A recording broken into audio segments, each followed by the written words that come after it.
Kaladesh is fast approaching, and with it, all the formats of Magic will be given some new toys to try out. Or should I say new inventions?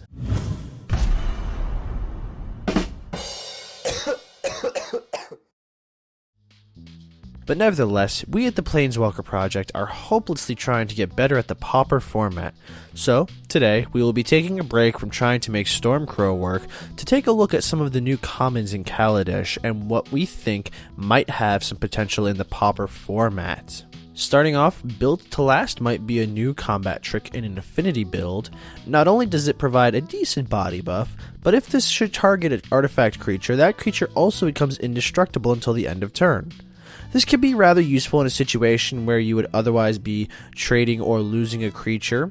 I don't see this being mainboarded regularly, but it might see some sideboard presence. Impeccable Timing can be used as another useful combat trick. It'll bolt a creature that's involved in combat, so in Pauper, that will generally take out most early game creatures and some later game creatures as well. Next, we have Dramatic Reversal. This is perhaps one of my favorite blue cards from this set. You get to untap all of your non-land permanents. This can see some very interesting interactions in some combo strategies. In a deck like Elves, this can be a second spell to make use of a blue mana, and it can help recycle so many of the mana dorks that we use. Gear Seeker Serpent is a very interesting creature. At its best in the Pauper format, it can be a 2-mana 5/6 that has the potential to be unblockable. I see this possibly slipping into an artifact-heavy affinity build. I mean, if you think about it, it's already got technically affinity for artifacts. 2 mana for a 5/6 is pretty good deal, especially given Affinity's best body being a 4/4 Mirror Enforcer. In black, we have Night Market and Lookout.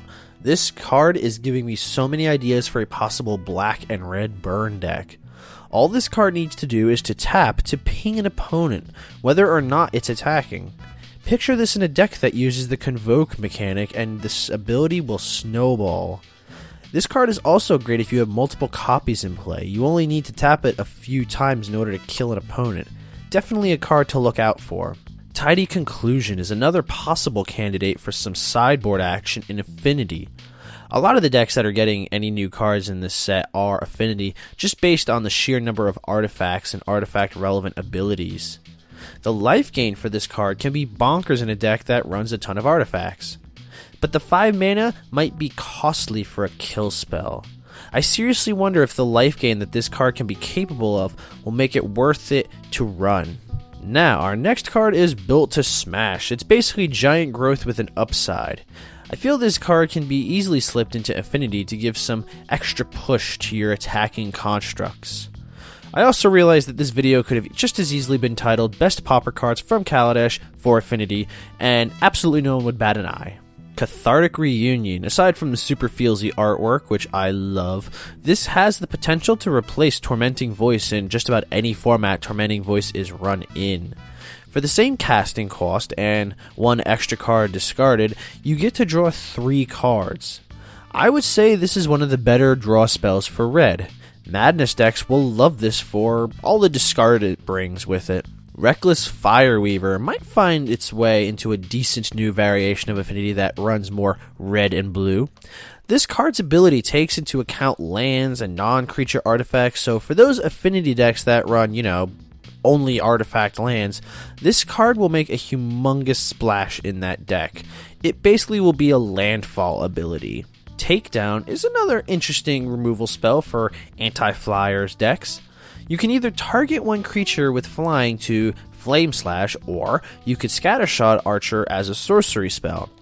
The modal's nature of this spell, along with its cost still being only 1 green mana, might make this a possible contender for green decks.